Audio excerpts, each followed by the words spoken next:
друзья, приближаемся к паромной переправе. Проехал уже 90 километров от Якутска, Максоголох. Сейчас будем переправляться в Каачи-Каци на другую сторону и выходим на Неверскую трассу и погнали. Сейчас подъедем к паромной переправе, там дальше покажу что да как. Так, друзья, приближаемся уже к паромной переправе. Вон паромчик уже стоит. Ну, вижу, что там никого, свободно. Еще, наверное, придется стоять, ждать, пока загрузится. Что-то река обмелела. Раньше чуть-чуть ближе там был паром, переправа была. Сейчас пески сплошные. А вот смотрите, слева скалистая порода такая. Вот где начало ленских столбов. Все ленские столбы вот такой вот породы. Ну там, конечно, они высокие очень, по 100 метров и высоту достигают.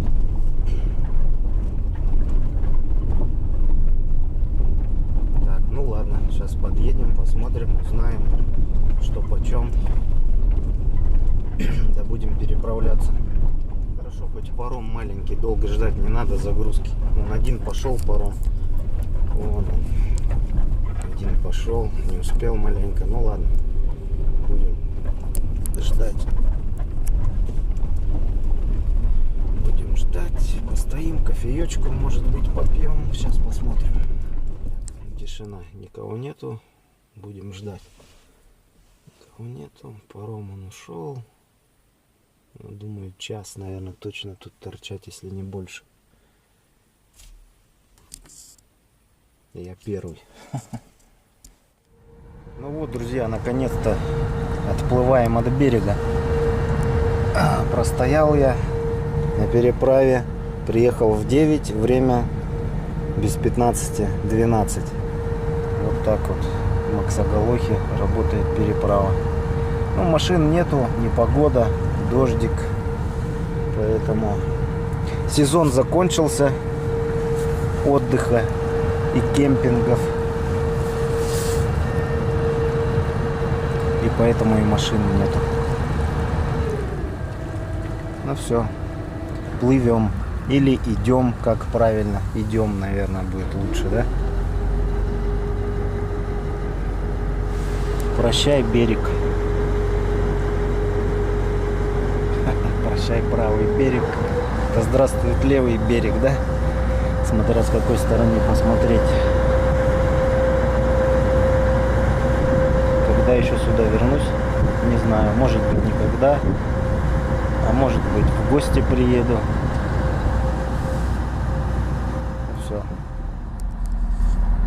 А вы знаете, где исток реки Лены начинается? В Усть-Куте. Я там был, кстати. И там, знаете, какая река Лена? Ее перешагнуть можно, как ручеек. Когда-то, давным-давно, в 92-м году, мы с родителями, я и брат мой, с родителями на своей машине ездили отдыхать на юг. Тогда дороги еще не было.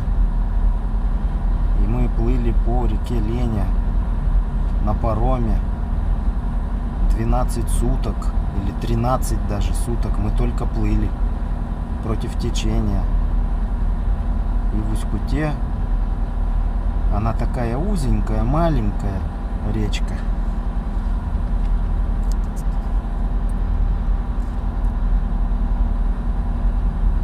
Усть-Кут — это Иркутская область, по-моему, Байкальский хребет. А здесь она уже широкая. Ну, представляете, какая она ближе к северу, где она впадает в море Лаптевых. Я думаю, там берегов не видно. Хотя я там никогда не был. Не могу утверждать. Может, кто-то был. Напишите в комментариях. Ну, вот плыть час от одного берега до другого. Ну, как правильно моряки говорят, не плыть, а идти. Ну все, друзья, прибыли на другой берег. Сейчас будем съезжать с парома.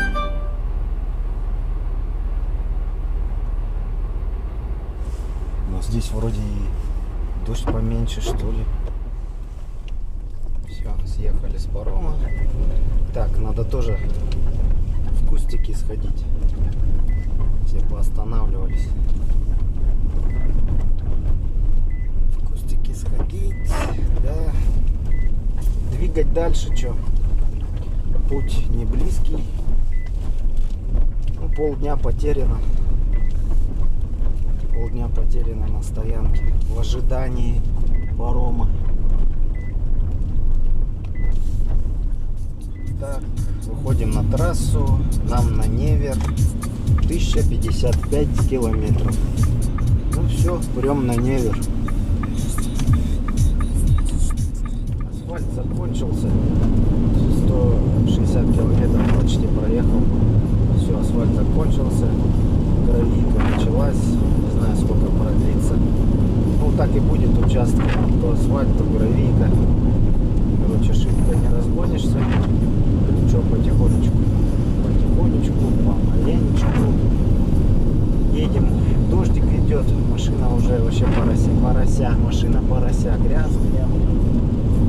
Ну ладно. Где-нибудь там помоем, когда будет сухо. Но зато плюс то, что нету этой пыли неверской. Когда сухо, здесь такая пылища, что даже в салон проникает. Вот, ребята, мост. Ой, мост, говорю. Железная дорога. Ну, вообще железную дорогу довели до Нижнего Бестяха. Или не довели еще, что-то не помню. Короче, вот у нас железная дорога.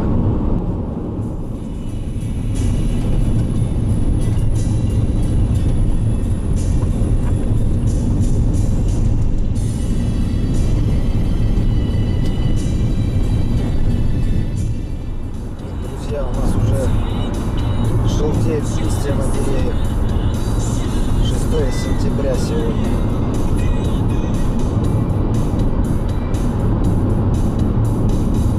Скоро настанут холода.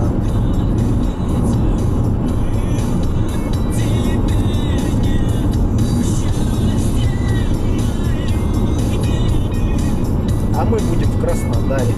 Ага. Заправочка. 95-й, 47,50. А у нас, блин, 58. Ой, какой-то 52. 52 с чем-то. Вот так вот. Так, Алдан. Так, там он 191, Алдан 264. Ну все. Едем дальше. Заправились. Полный бак. Нормально. Бензин чуть-чуть подешевле, чем в Якутске. Это радует. Ну вот. Все говорят, у нас нет поездов. Вот он, пожалуйста. Шпарит. Грузовой.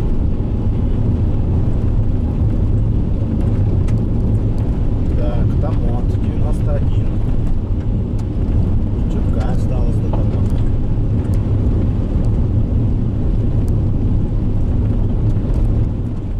Ну вот, ребята, есть и такие места на трассе.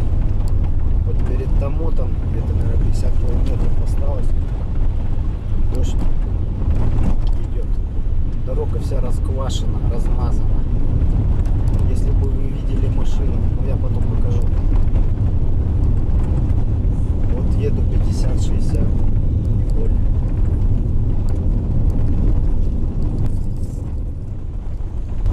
Такая вот Неверская трасса. Вот, кстати, еще одна причина, про которую я вам говорил. Вот дороги, видите, чтобы куда-то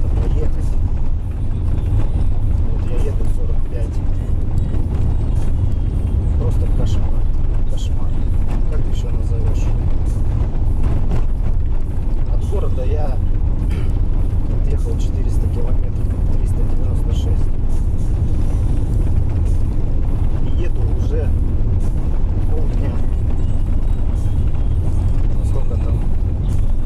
12 переправились, выехал. Ну, есть местами, конечно, асфальт, но видите, как все расквашено.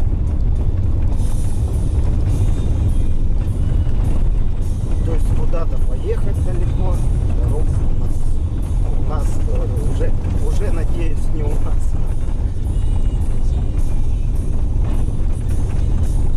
Может быть, вот это вот, да не может быть, а скорее всего, это последний раз я еду по этой дороге. Надеюсь,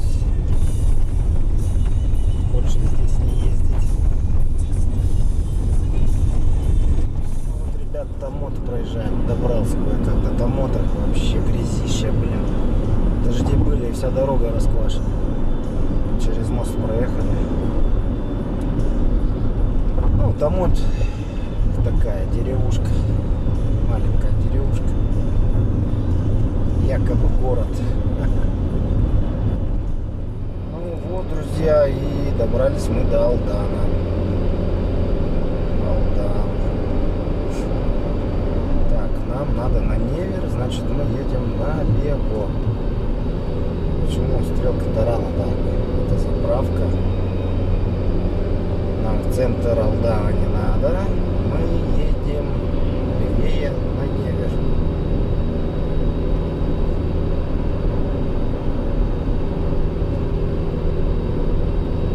Где там у нас развилка?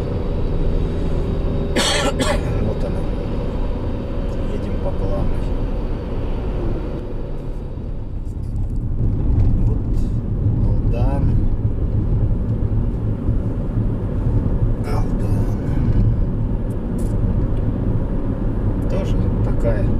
Большая деревня, или наоборот большая деревня.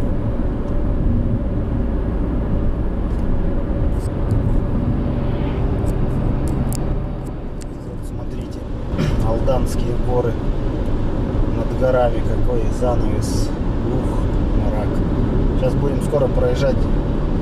Гора Тит есть такая.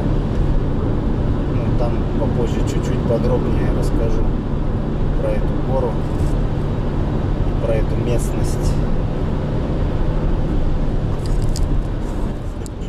Вот, по-моему, Тит, да. Вот это гора Тит.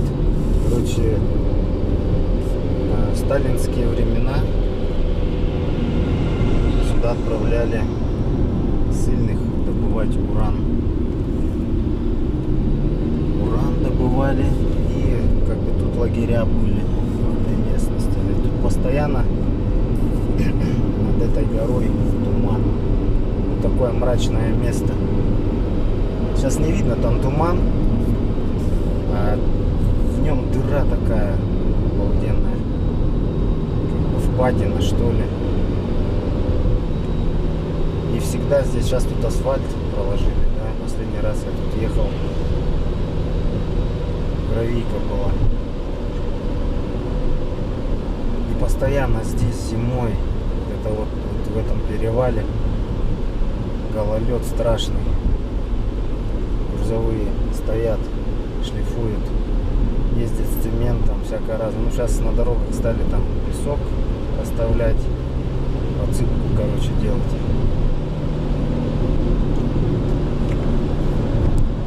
Да, короче, над горой туман, не удалось тут посмотреть хорошо.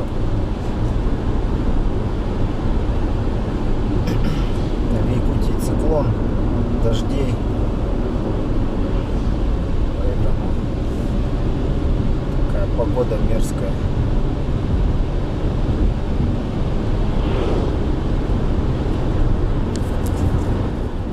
Сколько у нас до Чульмана? 211. Ну, сегодня должны мы до Чульмана доехать и, наверное, там заночуем. Время сейчас уже 7 часов, 200 километров. Ну да, где-то, если будет хорошая дорога, все нормально, то часам 10, наверное, к 11 приеду. Короче, не буду загадывать. Едем дальше. Ну вот, елки-моталки. 6 сентября, снег лежит. Выпал снег. До Нерингри 100 километров. Вот, смотрите, пожалуйста. Не знаю, видно будет, не видно, уже темно. Вот, снег.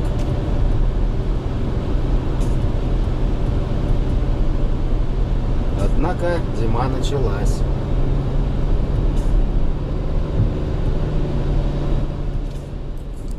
Блин, еще и в туман какой-то заехали. Вообще фильм ужасов какой-то.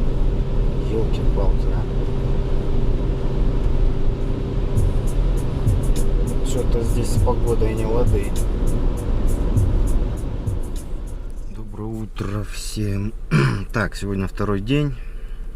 Вчера проехали 793 километра. Вот опять жопа началась. Елки-палки, блин.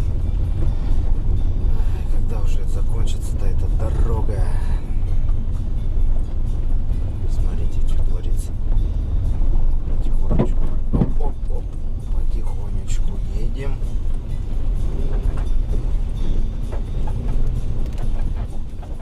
Видончик какой. Там вроде проясняется. Может быть, выйдем из этого плена.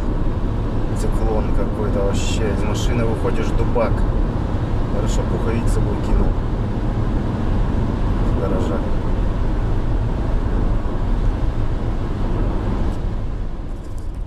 Ну все, ребята.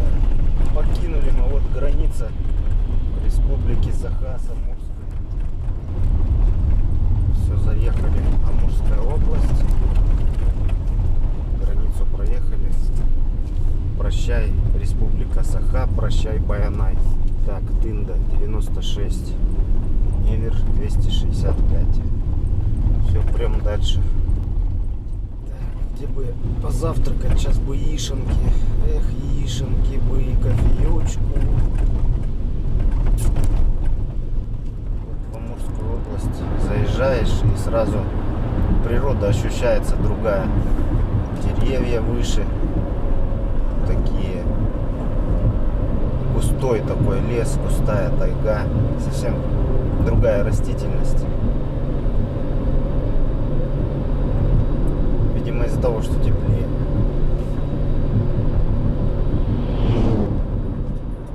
Тында, ребят. Добрались мы до Тынды.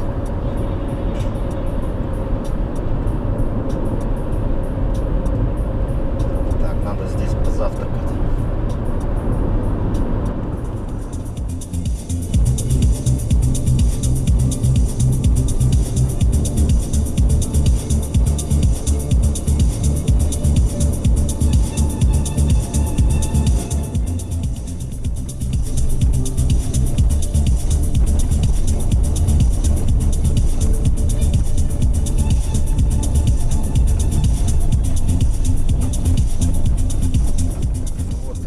Наконец-то Соловьевск.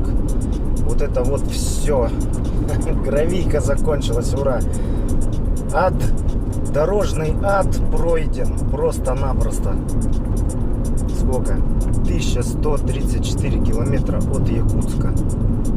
Дальше, насколько мне припоминается, только асфальт и хорошая дорога. Ну как хорошая? Не такая, как была. Заправились прям дальше, а то вдруг там заправок не будет. Ну, уже радует, что бензин подешевле. В Якутске 95-й 52,80, по-моему. Сейчас здесь 46,50. 95-й. Нормально. Уже не так чувствительно по бабосикам.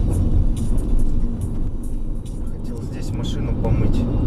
Что-то спросил, нету здесь моек в этой дыре.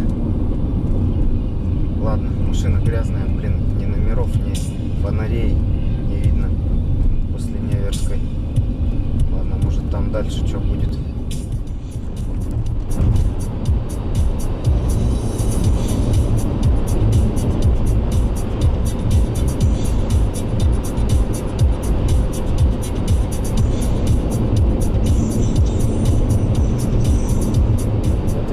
магистральная трасса, которая соединяет Дальний Восток, Амур, Чита. Сейчас на Читу еду. Ну, дорога так, да, ничего, нормальная. Средняя вот скорость там 110, 120, 130 бывает еду. Можно и больше, но бывает местами ямки, просто не ямки, а волны такие, волны подкидывает, поэтому лучше не гнать. Вот сейчас 120 иду, нормально. До Читы 800 километров.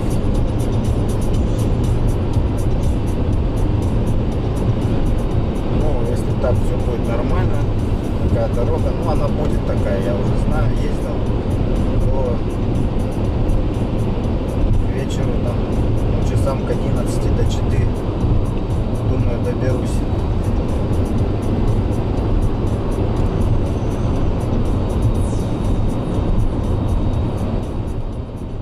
Это, конечно, не Неверская, где я полз 30 километров в час по грязевой жиже. Это уже, конечно, совсем другое дело. И самая вот эта вот поганая дорога, это Неверская трасса, 1100 километров до Невера.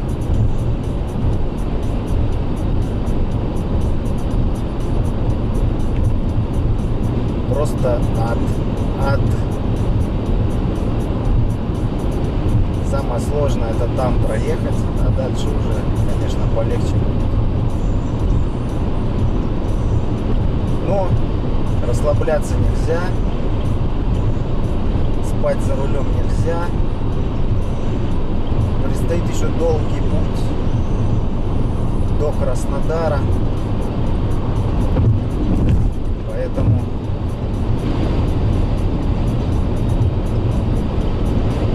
надеяться, что все будет хорошо. Не переключайтесь, смотрите.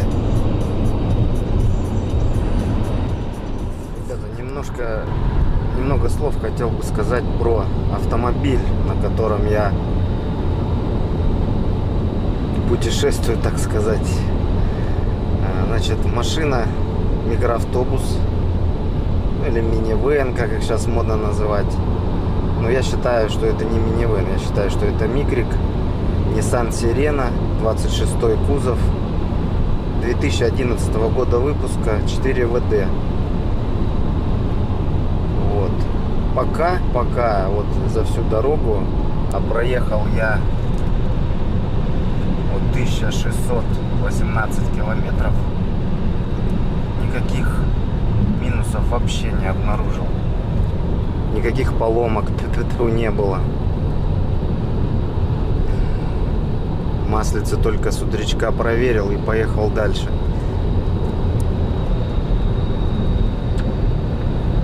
Так, ну и по расходу. В общем, я установил такой, у меня есть сканер, установил программку Torque. Вот она. Вот смотрите. Первый квадратик — это моментальный расход топлива, а второй квадратик — это средний расход топлива на 100 километров. Вот сейчас я в горку поднимаюсь, показывает 11, да? 10, там 11 литров. Как только газ сбрасываю, вот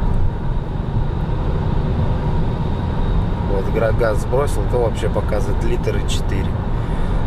Ну, суть не в этом, все это зависит от педали акселератора, но 8,8 это средний расход топлива на 100 километров.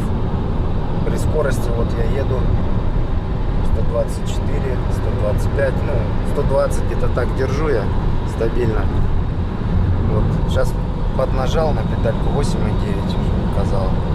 То есть, если ехать, допустим, со скоростью 90 км в час, как я ездил еще в городе, я эксперименты делал, там пригород ездил, у меня составлял 6,5 литров на 100 километров. Скорость 85-90 была.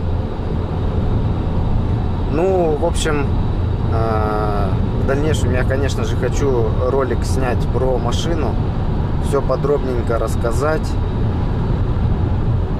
Что да как, что почем, какие минусы, какие плюсы. Но пока мне автомобиль очень нравится. То есть для семьи, для путешествий идеальный автомобиль. Ну, семью я в этот раз не взял, потому что ехать очень далеко, дети маленькие, поэтому в этот раз без них я один.